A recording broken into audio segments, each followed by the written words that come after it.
Okay, so here's the plan. The devotions that we're doing every day, we will do a devotion tonight linked to Christmas. If you've seen the devotions plan that Sam had put out, you'll see what we're supposed to be looking at tonight. But as a devotion, only very, very short, and as part of House Group, we've been doing little Bible studies, going to continue doing that. So do a Bible study, but it's not overly devotional. And so we'll have a little 1-minute devotion stuck on the end related to the verse. So we do actually apply it in some way that we can pray for as well. So we're going to be looking at Luke and chapter 2. And the first 7 verses, very well known introduction to the birth of Jesus. And if somebody later could read the first 7 verses of Luke 2, that'd be great. Not now, but if somebody's just ready to volunteer for that when it comes.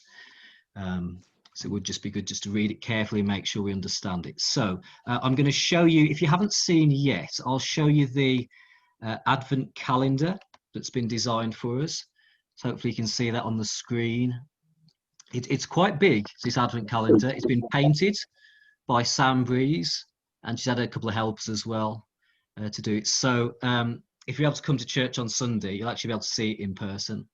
Wow. And it does take up quite a big proportion of the stage. So you can probably see there are Advent calendar doors on there, and today is day 3 because it is the 3rd of December.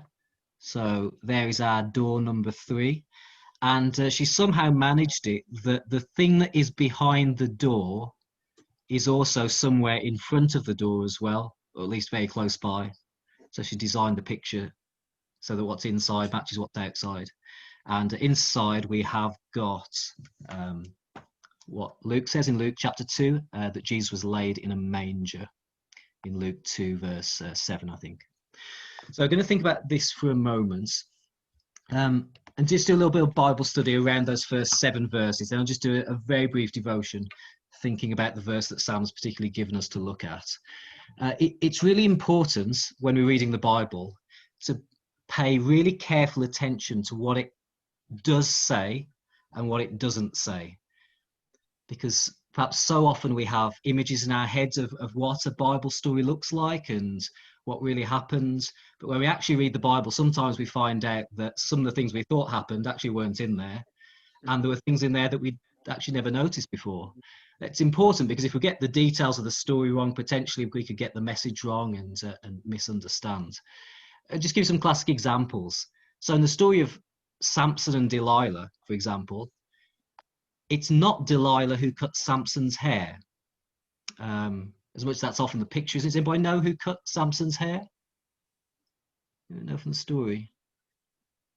The strong man who came. Yeah, just as a man. So one of the Philistine men just came in. I think he's asleep on her lap. You have to go back and check. But it's just a man, not Delilah. Bible doesn't say that Jesus sweated blood in Gethsemane. Do you know what it says in Gethsemane? It was like drops of blood falling to the ground. Yeah, so I don't know what that means, either the size of the droplets or the thickness of it or something like that. I know there are medical conditions where people can sweat blood potentially, but it doesn't seem to be what it says. It was as if it was drops of blood. Or for example, the story of Noah, which often when it's told, you have Noah going and telling everybody mocking Noah for building this boat and refusing to come in. When you go back and read Genesis, there's nothing of people mocking Noah or refusing to come into the ark. And there are things in the Bible that almost always get missed out. One of my favorites is in David and Goliath, a very well-known story. If you've been a Christian for a number of years, you may have heard that told hundreds of times. But one bit that often gets missed out is that David takes loads of cheese with him to the battle. You ever notice that? He's sent to the battle with some food, and he goes there with 10 cheeses. It sounds like a lot of cheese to me. Imagine all the brothers having nightmares about Goliath that night because they had all this cheese. Perhaps that's why I didn't want to go and fight him. I don't know. But the Christmas story is the classic example of this, because you must have heard, if you're if you're not one of us younger ones and you've heard the Christmas story perhaps told 100, maybe 1,000 times in different ways, you've probably heard the same story told several times, but often including details that the Bible just doesn't include, and missing out details that the Bible does include.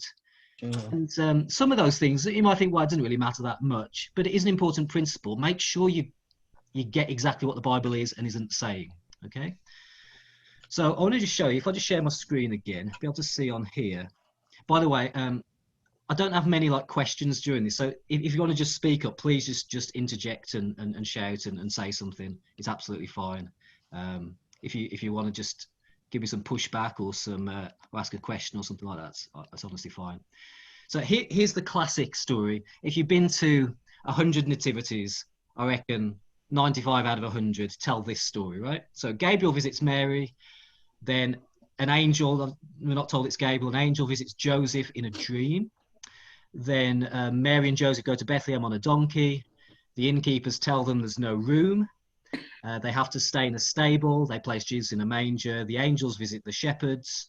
The shepherds go to see baby Jesus. The wise men come from the east following a star. The wise men go to King Herod in Jerusalem, but then eventually they go to baby Jesus with their gifts. That's the classic stories it's told, isn't it? There are at least 5 details in there that are not recorded in the Bible. If anybody can notice them, there may be some well-known ones that you think, yeah, I know that's not really in the Bible. And there may be some things that you haven't maybe not noticed. Anybody notice any mistakes in there? There was no innkeeper. Yeah, because the word used for inn isn't actually what we think of as a commercial inn. Hotel. It's a specific guest room in the house.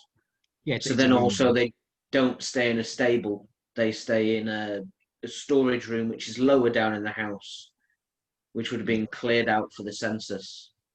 Exactly. Yeah. So and people come to stay, and the Jewish sort of custom of being hospitable and always welcome people in, they would have cleared out the room to make space, so they wouldn't have been surrounded by animals either. So, yeah, well, I was picked up on 2 things there. Innkeepers. Yeah. There's no innkeepers because, the word inn is probably not what we think. And because of that, it probably wasn't as stable either. I know some people raised some other ideas about what it might be, caves or something else. But I think Owen's right in what he says there. They're probably in a room of the house. And anybody? Yeah, hold on. So the angel spoke to Joseph in a dream. Yeah. That so accurately, fully. I think so, unless I phrased that wrong. But yeah, it's Matthew, isn't it? Sorry then. Yes, God speaks to Joseph in a dream through the angel, but the angel's unnamed. Not sure there's a donkey mentioned, is there? No, there's no donkey mentioned. Which you kind of think, yeah, there probably would have been a donkey. I don't know how else they'd have got to Bethlehem. I guess people use donkeys, but certainly none mentioned. Yeah. There's got to have been a donkey, because otherwise we can't sing Little Donkey. Oh yeah. Can you have Little Donkey in the nativity? Yeah, and it would have to have been little as well. Couldn't have been a big donkey. There's definitely a little one with a very heavily pregnant woman on it. Poor donkey. Well, there is a little donkey at some point in the gospel. Yes. Maybe not at Christmas, but yeah. That's Easter. Other end. Yeah. And if anybody else noticed, Wise men. It wasn't the same time, was it? It was a long time afterwards. They don't visit the baby Jesus. Yeah. Matthew's very careful to tell us that Jesus is anything up to 2 years old, and when they go to where Jesus was, that he's a child, not a baby. He's a toddler by then.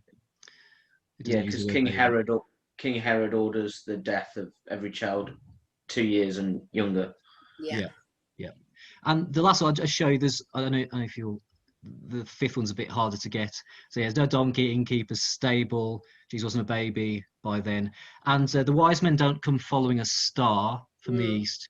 they follow the star between Jerusalem and Bethlehem. After they see King Herod, the star appears and they're delighted and they follow it to Bethlehem. If they'd have followed it to Jerusalem, then the star would have been misleading them. It doesn't say they follow the star that way. If they just see the star and recognize it means that there's a king of the Jews who's been born. So yeah. So anyway, that's the classic story as it's told, but obviously is told wrong. This is the story as it's actually told, because there are two Christmas stories in the Bible. There's the record that Matthew gives us and the record that Luke gives us. And they choose to focus on different characters. In fact, really, neither of them focus on the same characters, but different events, which gives a nice full picture of what went on when we can piece those two things together. And so, as we've looked at before in these devotions, Matthew focuses on Joseph and Luke focuses on Mary. And there's reasons for that we don't necessarily need to go into. And they also include other information that is very rarely told in the Christmas story. So if I go on to what actually how the Christmas stories are told, I was going to get rid of your face in case I can't see everything on there. So yeah, there's actually lots of things in the Christmas story highlighted in red there that don't tend to get told. I mean, I suppose you've been to a nativity where they went through the genealogy of Jesus, or they had the wedding ceremony of Joseph and Mary, because they get married at some point. It's spoken of in Matthew's Gospel. Or where Mary and Joseph go to Jerusalem to see Simeon and Anna in the temple because they got to go there for the rituals according to the Jewish law. Or Mary singing the song and all that business about that. There's a lot of things go on in the Christmas story. The way the Bible teaches it isn't the way the school play often teaches it, in other words. But we probably wouldn't expect that. So what does the story actually say? Would somebody like to read to us from Luke chapter 2 and the first 7 verses? I'll do it if you like, Mark. Thank you, John. That's excellent. In those days, Caesar Augustus issued a decree that a census should be taken of the entire Roman world. This was the first census that took place while Quirinius was governor of Syria. And everyone went to his own town to register. So Joseph also went up from the town of Nazareth in Galilee to Judea, to Bethlehem, the town of David, because he belonged to the house and line of David. He went there to register with Mary, who was pledged to be married to him and was expecting a child. While they were there, the time came for the baby to be born, and she gave birth to her firstborn, a son. She wrapped him in cloths and placed him in a manger because there was no room for them in the inn. Great. That's lovely. Thanks, John. Luke begins this passage here with some historical detail. Luke often does that. If you know how Luke introduces the whole gospel, he talks about there how he did this careful investigation of all the historical things and spoke to eyewitnesses and read all the accounts of Jesus. So he's a historian in the way that he writes his things, and there's reasons for that, we think, because of the reasons for him writing the gospel. But he's very careful to make sure this is real history, and so we can trust it. In fact, that's how he introduces it. Say, I want you to be sure about these things. So he gives these little details, make sure that we know that he's done his research. He mentions Caesar Augustus there. He reigned for about 40 years, from 27 BC till 14 AD, which is give or take about 40 years. I think probably quite a long time for a Caesar. They seem to come and go quite quickly.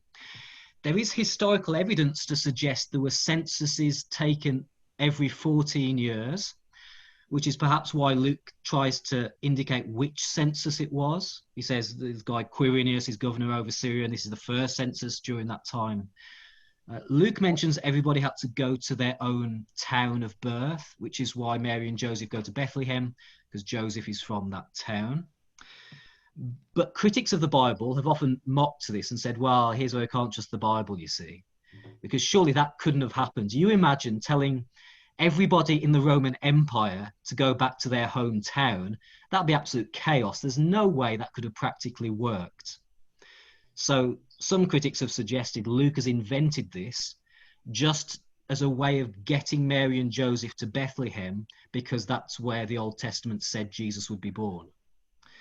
But there were recent discoveries, actually, it wasn't that long ago, discoveries made in Egypt where archaeologists found 3 letters that were written at the end of the 1st century or beginning of the 2nd century under one of the other Caesars, Trajan.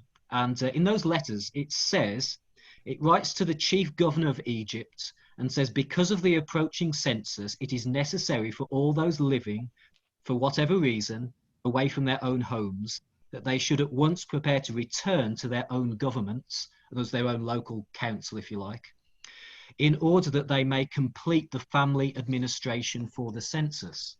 And so there we have evidence outside the Bible that the Roman censuses did involve people returning to their homes and their towns, which could have taken years to actually happen. Really, they might have had to announce it years in advance, and then for it all to be sorted out. And Mary and Joseph then go to Bethlehem, town of David, because that's where Joseph's from. He belongs to David's line, which is so important that Jesus is therefore in the royal family. Now here's where we have to piece together Matthew and Luke, and it's a bit more complicated than you might think. I might do a bit of detective work here and see what you think about this. And if you can see some extra things here that might be helpful, just honestly just shout them out and interrupt, it's fine. But Luke says in verse 5, he says that Joseph and Mary are pledged to be married when they went to Bethlehem. Okay, that seems to be what's indicated. See verse 5, that they're engaged as they go to Bethlehem.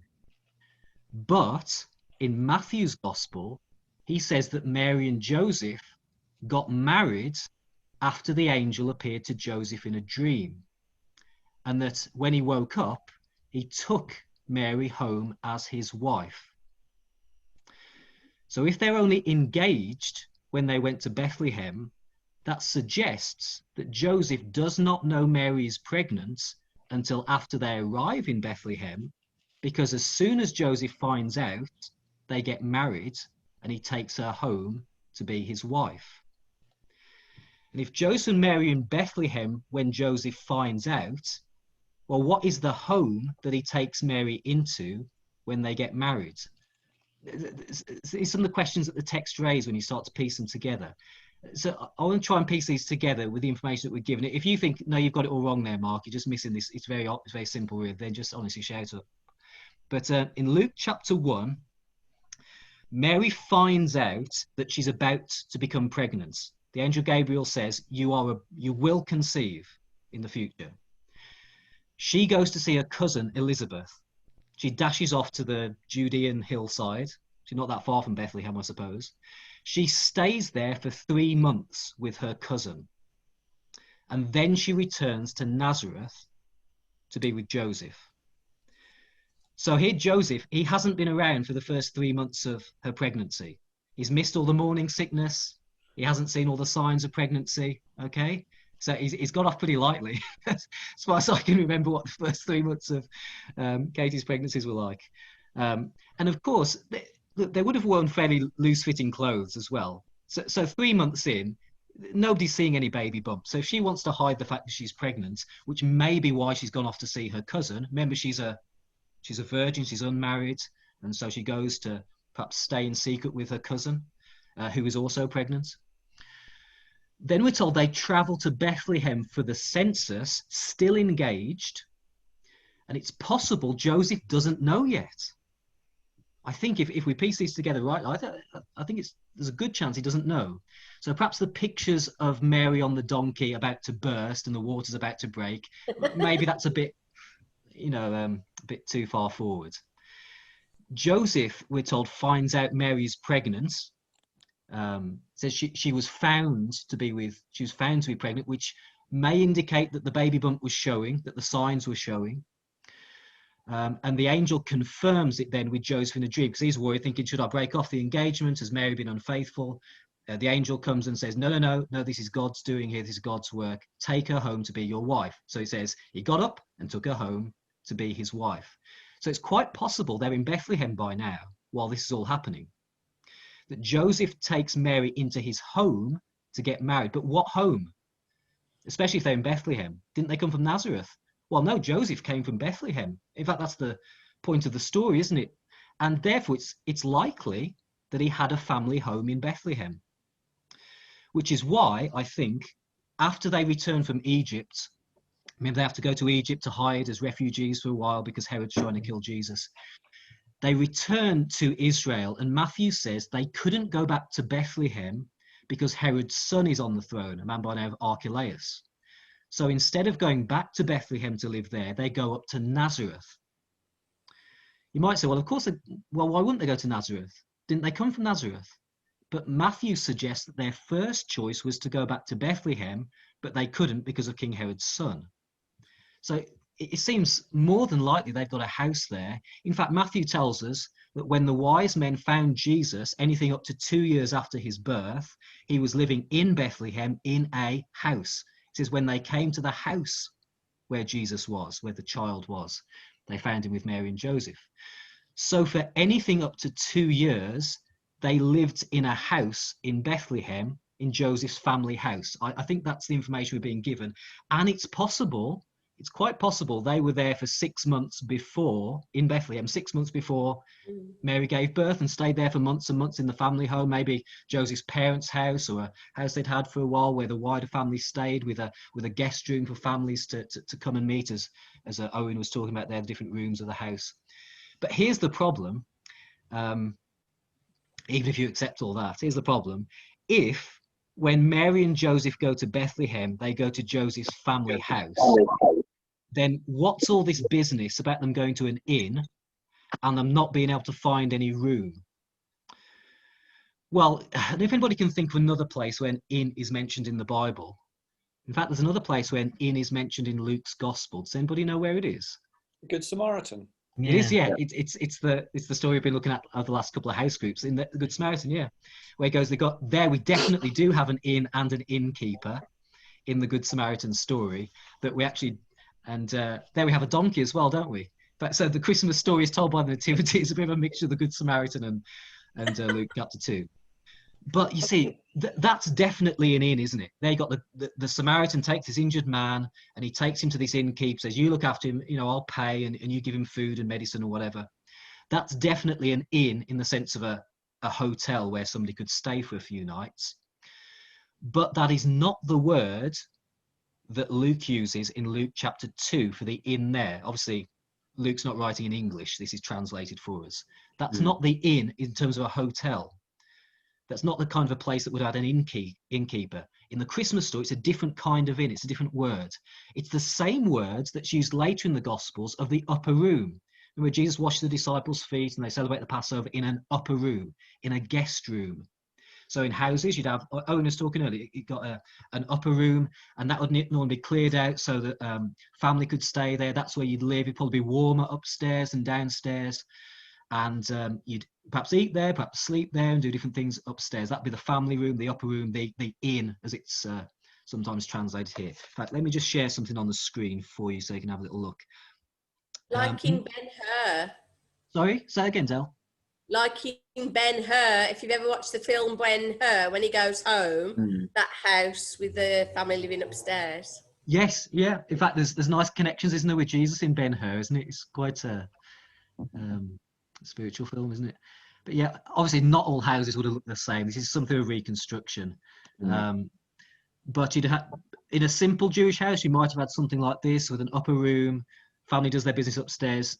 Downstairs, you might have a kitchen there. You might have some storage. You might, in the winter, you might bring the animals inside. So, which you would indicate that's probably why you'd have had a manger downstairs, because remember Jesus is laid in a manger. That is definitely in the Christmas story. So yeah, upper room, family eat and perhaps sleep and do their living. Downstairs, you may have had some animals. You may have had the kitchen. You may have had some storage. It depends from house to house, I guess. You can't say that every house would have been the same. So here's the upshot of this. Mary and Joseph go back, I think they go back to Bethlehem, to Joseph's family home. We're not given all the details. I think if we piece it together, I think that's where we get to. And they probably get married in the family home in Bethlehem and they become husband and wife there. Verse 6 says, while they were in Bethlehem, so they could have been there for months, while they were in Bethlehem, the time came for Jesus to be born. They could have been there for any number of weeks or months, and during that time, at some points, the time came for Mary to give birth. So I think it's likely that they've been there for some time before she comes full term. But then the inn, the upper room, is full, we're told. There's no room there in this upper room. Maybe because if you imagine everybody's coming back to the census, they may have taken guests, there may have been wider family who've come back also to Bethlehem. So there's no room upstairs to give birth to a child. There's nowhere to place Jesus upstairs because perhaps all the family are up there, all the luggage is up there, the guests up there. And so the baby has to be placed downstairs, possibly with the animals, possibly that's why there's a manger there. And so there's a makeshift bed for Jesus made in the cold downstairs rather nice in the nice warm upstairs. I was going to let Ashish in, he's just going to join us. We better welcome him. He'll wonder what's going on when he sees the screen. Hi Ashish, you okay? Hi, I'm good, thanks. So I was just having dinner, so yeah, it's okay. It's nice to see you. We just we're part way through things, just doing a little bit of a study and just a bit of a devotion on the end. We're just looking at Luke chapter 2 and a few verses. So yeah, and this house in Bethlehem is then naturally the house that they're still in when the wise men come, anything up to 1 or 2 years later. They go to the house where Jesus is in Bethlehem. Obviously, he's not, even if people think he's born in a stable, he's certainly not in a stable for 2 years, is he? And so when everybody else has cleared out the house, then Jesus can be moved back upstairs into a proper bed where he would have stayed for the next few years until they have to escape to Egypt. So all I'm getting at here is it's good, particularly with the Christmas story, because it's surrounded by so many traditions of what we think is in it. They've got to be careful. What does the Bible actually say?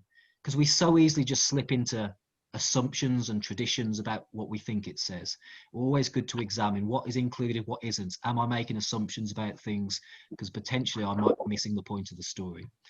I say there's not much application with that Bible study, so let me just do a very, very quick devotion on this. Just look at verse 6. I mentioned it says in verse 6, when the time came for Jesus to be born. What does that mean, when the time came? Well, obviously, on a natural level, that means Mary was 9 months pregnant and the waters are breaking and she's about to give birth. In other words, Jesus was a real man. He was born the normal way. He was in the womb for 9 months. His mother went through a lot of pain giving birth to him. And I don't want to go into all the gory details, but you know what a birth is like, and there would have been a placenta and all the normal natural things that you associate with a birth. Jesus doesn't come out with a halo. He's not glowing or luminous, he's not glow in the dark in the manger. He's a real man. Okay? Flesh and blood, bones. He has to be potty trained, right? He has to wear nappies. He has to be burped. He's a real man. Somebody has to cut his umbilical cord, right? If you want to paint out the picture and all the gory details, that's fine. So the time came, a real, natural human birth. But also, the time is more than just 9 months. Because let me read you what it says, what Paul says in Galatians 4, verse 4. He says, when the time had fully come, using the language of Luke, God sent his son, born of a woman, born under the law, to redeem, to rescue those who are under the law, so that we might be adopted as God's sons and daughters. So in other words, Paul's telling us there that there was a time that God had in mind for Jesus to be born. Jesus was born at the natural human time, 9 months, but also according to God's supernatural plan. So the natural time and the supernatural time that God brought his son into the world at just the right time, so that he could, the world was in just the right situation, so that Jesus could die on a cross, that crucifixion had been invented, he could die under the Romans, he could be tried by Pontius Pilate, all of the prophecies could be fulfilled concerning all the people Jesus would meet with. John the Baptist had been born just before to prepare the way for Jesus. All of the prophecies that would be fulfilled under God's purposes could take place, and that there would be the right writing equipment so that these things could be recorded and taken all around the world and could be preserved so that we can have the Bible in our hands today as well. And so when we're told about the time here, yes, a natural time because Jesus is a real man, but also a supernatural time because Jesus is also fully God. He's the Son of God as well. Right. I think we can apply that to our own lives at this moment. We're going through a funny time at the moment, aren't we? And quite a distressing time, perhaps for some people, quite a fearful time. When is this time going to come to an end? Well, it will come to an end when all the natural things are in place, when there's a vaccine, when the government decide that it's right to release certain restrictions, when all the natural things are in place. But ultimately, the right time will be when God decides in his eternal purposes is the right time. And so therefore we can put our trust in God that lockdown will come to an end and a vaccine will be found and medical advances will be made when God so chooses. And so we can place our lives not just in the hands of doctors and nurses who have plenty of wisdom, but we can place our hands in the all-wise God to do what is right. Okay.